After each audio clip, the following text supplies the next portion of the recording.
Hello, welcome to this financial analysis on Boston Scientific. Most of the information that was used for this report was from 2017 to 2021. Some information that was used in the report is outside of that range, either slightly earlier or some information from 2022. This was only due to the availability of information. A little bit of disclaimer. This analysis was used solely on historical data, and it should not be used as a predictor of future trends, but mostly can be used as a comparison against other investment opportunities within the sector. Do not claim to make any investment decisions for you, and all experienced decisions should be made from experienced investors. The second slide on the slideshow is just a project overview. Initially, we'll do an economic analysis, first an international analysis, and then an analysis over the United States. We'll then do a capital market analysis. We'll then start looking more at the healthcare industry. And then we will do a more specific analysis on Boston Scientific itself, including looking at the management structure, closer looks at balance and income statements. We'll kind of look at the long-term outlook of the company, a few ratios, and then we'll give a final evaluation on the company. So the third slide is in regards to the international economic outlook. Currently, the outlook of the international economy is quite grim. There's widespread inflation across the world economy right now, especially in the United States and major European economies. We're also dealing with the aftermath of the COVID-19 pandemic, which thankfully is not as widespread now as it was in 2020 and 2021. But there are still pockets of increases of COVID-19, and we are still dealing with some lockdowns in China due to local outbreaks. This has actually led to a downturn in the Chinese real estate market. Global trade markets have not really recovered from the hit taken during the pandemic. This has led to a lot of supply and demand issues, which has actually worsened the inflation outlook. The international oil supply has recently taken a hit due to the war between Russia and Ukraine. The United States and many major economies have placed sanctions on Russia, eliminating the Russian oil supply from the market, just increasing prices. Global economies right now are instituting tight monetary policies to try to curb inflation rates, which is going to eventually lead to economic downturn. Hopefully, eventually it will also lead to recovery. Many major economies, including the United States right now, are headed for a possible recession due to these efforts to curb inflation. Right now, as mentioned before, the war in Ukraine is one of the largest geopolitical factors affecting the economy.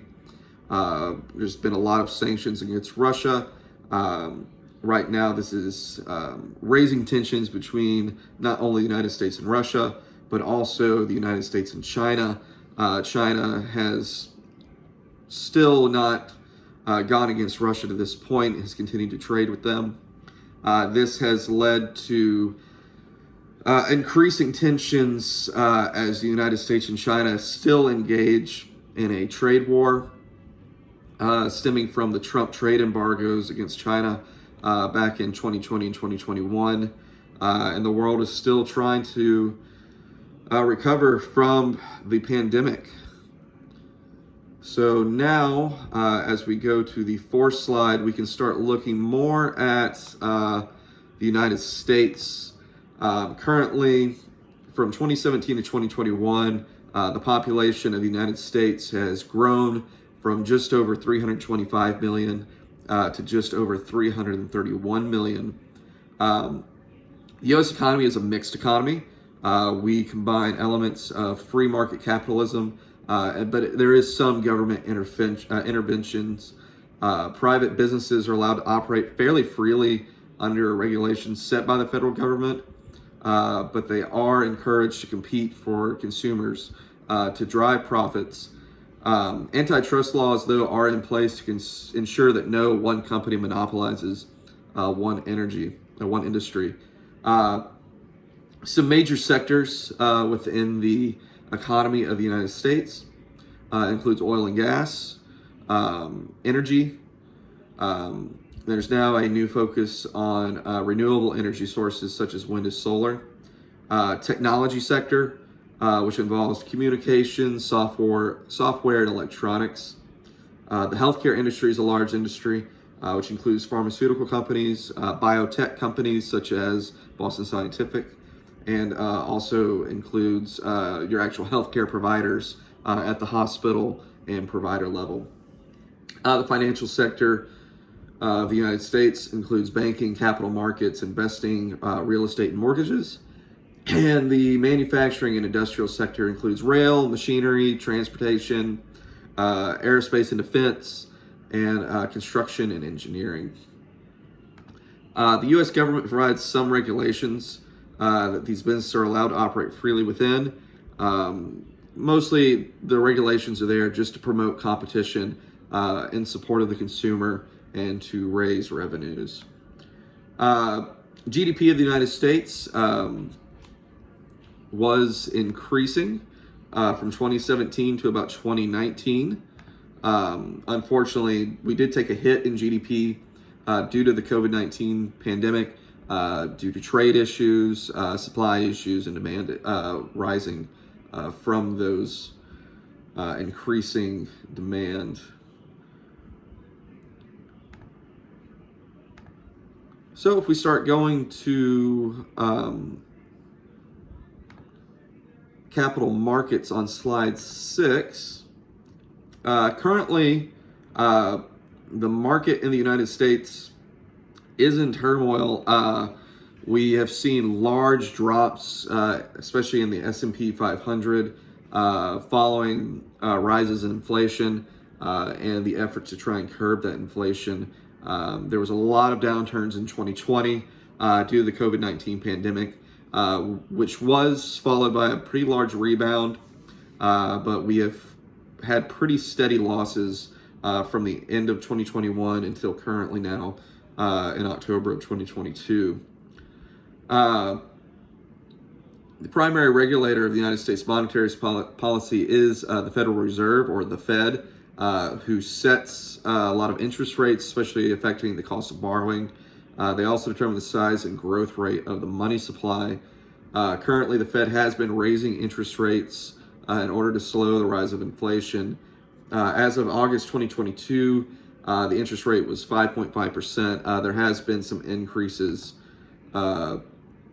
since then at about 0.75 basis points a couple of times. And they are planning to meet again in October to possibly raise another 0.75 basis points. Stock market from 2013 up until about 2017 was actually on the rise up until 2020, when we had a pretty large downturn. In the bond market as well, steady increases from 2013 to about 2017. Obviously now, with interest rates rising, it is affecting the bond market as well as the stock market. Moving on to slide 7, we start looking at the healthcare industry. Steady growth rates between 2013 and 2017. Healthcare industries accounted for approximately 7% of the U.S. GDP over the last 5 years, and it is actually expected to have continued growth through 2024. Majority of this growth is expected to be seen in the biotech and healthcare IT sectors. Moving on to actually Boston Scientific now on slide 8. So Boston Scientific is a biotech company. They specialize in a multitude of medical devices used in many medical specialties, including interventional radiology, cardiology, neurology, endoscopy, and valvular surgery, amongst others. It's a worldwide company, currently employs more than 41,000 employees worldwide, and they actually their products treat over 30 million patients per year, and they operate in over 115 countries. Moving on to slide 9. It's a very diversified company. While they really only operate in the medical device, the fact that they operate over so many specialties and don't simply stay within, say, just cardiology or endoscopy, allows their products to be used in a multitude of ways amongst many different specialties. They use a cost leadership model to try to achieve economies of scale. They're a very popular product, so the demand for the products and their popularity, they're able to kind of keep their prices a little lower. So they really just strive for innovation, trying to keep their products as the most wanted products amongst providers. If you move on to slide 10, we'll start looking at the management structure of Boston Scientific. Boston Scientific is currently led by CEO Michael F. Mahoney. He joined in 2012 and became the chairman of the company in 2016. Under his leadership, they've seen a large growth in innovation and worldwide spread. Some of the other management team, the CFO is Daniel J. Brennan. Vice President of Global Operations is Edward Mackey. And the Global Chief Medical Officer is Dr. Ian Meredith. Moving on to slide 11, you've got a snapshot there of the board of directors, including chairman of the board, which is CEO Michael Mahoney. Slide 12 is some of the main shareholders of the company, including BlackRock Incorporated, which owns just over 126 million shares of Boston Scientific. Slide 13, looking at some of the life cycle and long-term outlook. Boston Scientific is a mature company. They do have a large product mix, and they're a major player in the biotech industry. Long-term outlook, they had a pretty rough go of it around 2020 due to manufacturing shutdowns and elective surgical procedures being canceled. But they are rebounding since and have shown positive growth since middle of 2021 coming into 2022 despite the drop in the market, and actually has a pretty positive outlook for the future due to their innovation. Start looking at balance sheet analysis on slide 14. As you can see, assets rose from 2017 from about 19 billion, and even through their downturn in 2021, their assets rose to 32.2 billion. Liabilities have actually been on a fairly small decline from about 5.6 billion in 2017 to 4.2 billion of total liabilities in 2021. Slide 15, a little income statement analysis, looking at some of the revenues, expenses, and net income. As I said, in 2020, pretty big hit there. They actually lost money at about 115 million. But from 2017 to 2019, we're on a pretty steady increase, actually hitting 4.7 billion of net income in 2019, and started making positive net income again in 2021. Moving on to slide 16, just a couple of pie charts and a line graph, looking at current versus non-current assets. As you can see, current assets being blue line and the non-current assets being the red line. Very small but steady increase in the non-current assets. And you had a pretty large increase in current assets, but that has since become fairly stagnant going into 2021. Slide 17's balance sheet comparative analysis, looking at the liability structure of equity, non-current liabilities, and current liabilities. Equity being the blue line, non-current liabilities being the red line and current liabilities being the green line, or same colors also in the pie charts, majority of which going into 2021 is equity. Slide 18, another line graph just looking at revenues, expenses, and net income. As you can see there, between 2020 and 2021, pretty large decrease in net income. But as I said, the company does seem to be rebounding. Operating versus selling expenses. Operating expenses being in the red and selling expenses being in the blue. On slide 19 is what we're on. Selling expenses, obviously, because they are a product company, is going to be much larger. The last few slides here is looking at some of the ratio analysis of the company. Obviously, if you look at the inventory turnover ratio, which is on slide 27, you do see that the inventory turnover is only about 3 on 2017 and 2.98 in 2019. Not much difference in 2021 being 2.96. You would like to see those numbers be a little bit higher, just showing that there is positive sales there. With the large hit in 2020, I would expect those numbers to go up some. By comparison, Walmart is only at about an 8.5 inventory turnover, and that's for a large retailer.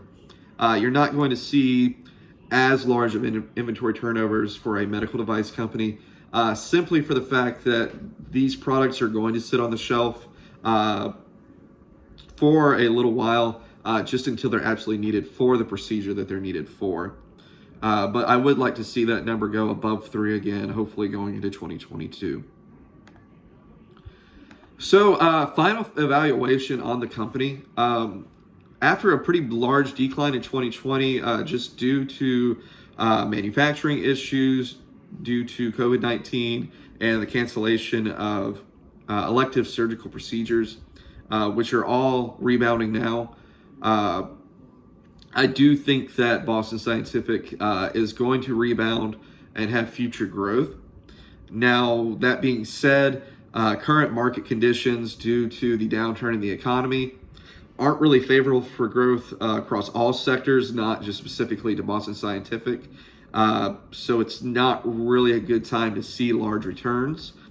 My current overall recommendation, due to the drop in stock price because of the downturn in the economy, actually is to either buy or hold if you already own BSX at this time.